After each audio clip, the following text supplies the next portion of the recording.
हनुमान् श्रीपदो वायुपुत्रो रुद्रो नघोजरः अमृत्यवीरवीरश्च ग्रामवासो जनाश्रयः धनदो निर्गुणः शूरो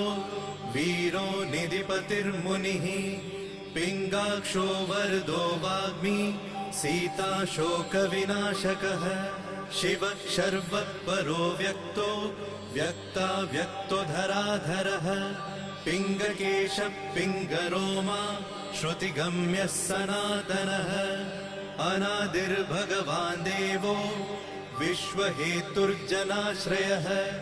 आरोग्यकर्ता विश्वेशो विश्वनाथो हरीश्वरः